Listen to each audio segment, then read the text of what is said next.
So I'm out of the bench today to have a look at DDA's new Falcon Ute kit, Aussie car. Just to see what I can come up with. It might be fun to make a video of the process of building the models. So let's open up and see what's inside. I really don't like these. It's a little stand you can use. It has a little piece of pattern paper put there and you put your model on top of it. It's supposed to be a display thing. They could probably save a lot of like postage hassles by making the boxes smaller. But anyway, let's take care of the body stuff first. So I'll take out the body parts I know I need first, just to do a mock-up and kind of see how it goes together. Just at a glance. I'm not too worried about like gluing anything just yet, but I'll get out my handy nippers that I got from Scar Riders, Edgar, thanks dude, and just clip off the main parts that I know for sure I'll need right at the beginning to get a good idea of how it goes together. Just the main parts. I think that I'll need the tailgate,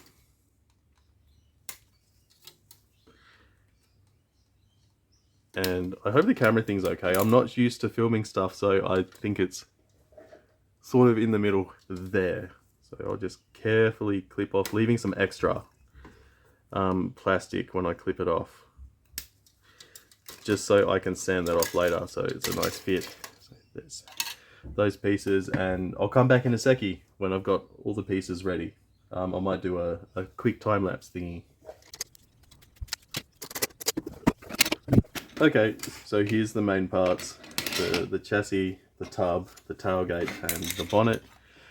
First thing I want to do is very carefully, with my fancy dancy nippers, they're single bladed I think, or double bladed, but they just slice instead of like squish the plastic.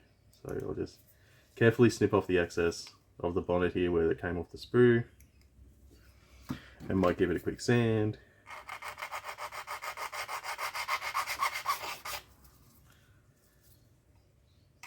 There we go.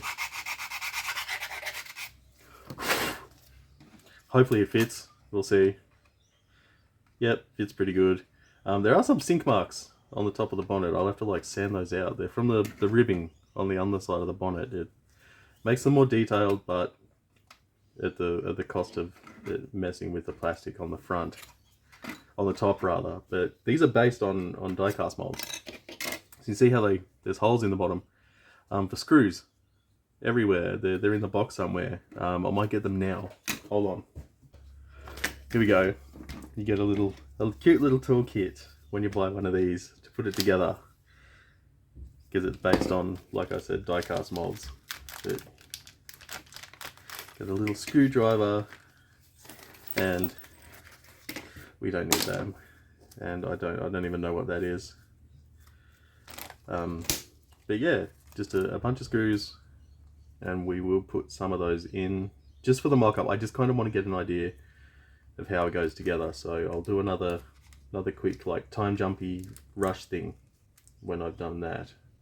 Before I do that, that's pretty cool. How they have like a fold together tray.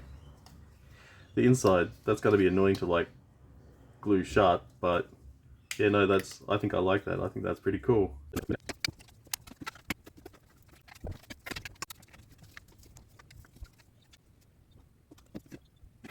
Just quick, I decided to glue the tailgate in. It was just going to be annoying to kind of get straight and glue it in at the end and have to be really careful. I don't really like moving parts on my models. I don't know why. It's just like the gapping is too hard to manage.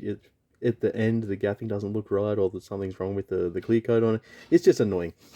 But I wanted to give a shout out to, this is how dorky I am. I have a favourite glue bottle.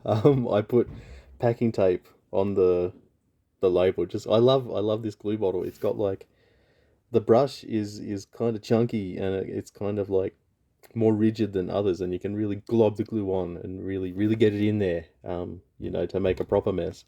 But yeah, I just wanted to shout out this glue bottle. If you have one, hold on to it. They're really good. So here it is, the preemptive kind of mock-up of the main body parts. The bonnet, the engine bay, the chassis, and I glued the tailgate on. Just because it makes it easier. I'm not sure if I even want to put the engine in there. I probably will. Probably will put the engine in. Just to experience this kit, to get my money's worth out of the 70, 75 Australian dollars they cost.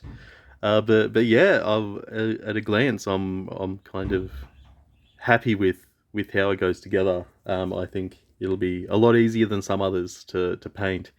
But there's one glaring problem with it. I don't know if you've seen it yet, but look at all that space underneath. See that bit? We don't want that. That's terrible. Look at that. It should be on the ground. It should be down there somewhere. Because, and I'll move the camera back up again. I'm pointing at the desk because I want to use these wheels. They're a bit hard to see in the package, but they're Supremes in 520 tires from Gavin at Lowrider Model Car Parts, and these are the prettiest wheels. They're injection cast tires, I'm pretty sure, with separate white wall parts, and they're just so pretty. I think that's the only word I can have for them. Look at the profile of the 520. It bubbles out, and it's got that nice sharp tread in the middle, and the wheels are 3D printed, but they're chrome plated. That's their party trick, and they have the knockoffs there as well. They're really, I keep coming back to the word pretty, but I'll do a little mock-up, and then I'll just place the wheels. I could probably do it right now. This is a lot of what I do, is just placing models on wheels, but I'll put it a bit more inboard. But you can see it's just not low enough. It's just too high to look good with those wheels, I think. So that's what I'll do next. I'll do a mock-up with the wheels, and I'll see what I can do about chomping out some of the bottom, because I think the offending parts are where the rear axle goes, and the sump, and all this governs. It'll be curbside meaning no underside detail. I'm not going to detail the underside. I'm not going to worry too much about that. But it'll still have the engine and the interior and the tray tub. So yeah, I'll go about that now and then see where we end up. I think the great thing about this kit is that these wheel tubs, if you cut out the tops, as we like to do to lower things, the inside of the engine bay will hide our crimes. Is that, I heard Adam Savage say that once, is you do things to hide the crimes in models, and I think that's a really succinct thing to say, especially when you're chopping and hacking. So let's do some of that.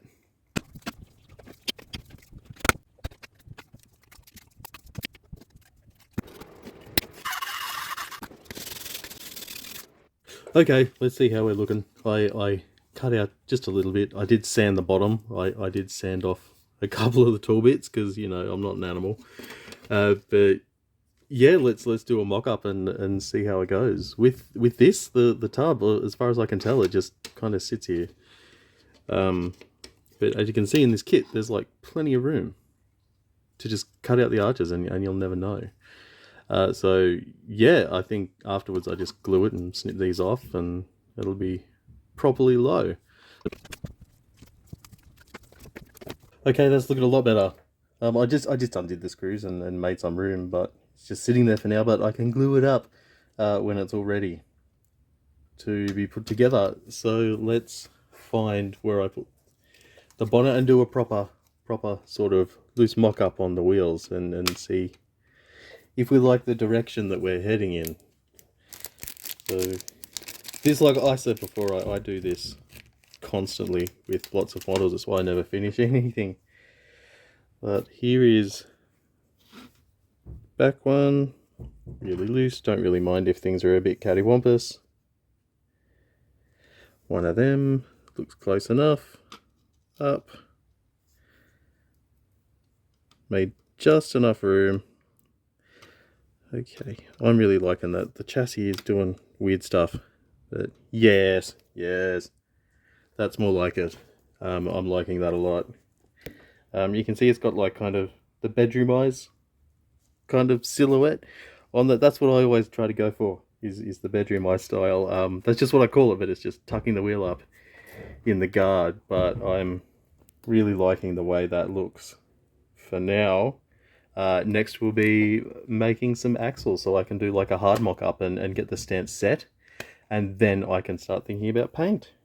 And that's kind of where we're up to this time. I'm gonna split them up to keep it interesting for myself, the videos, and not have them to be too long. That's lots of editing at once that I don't want to do.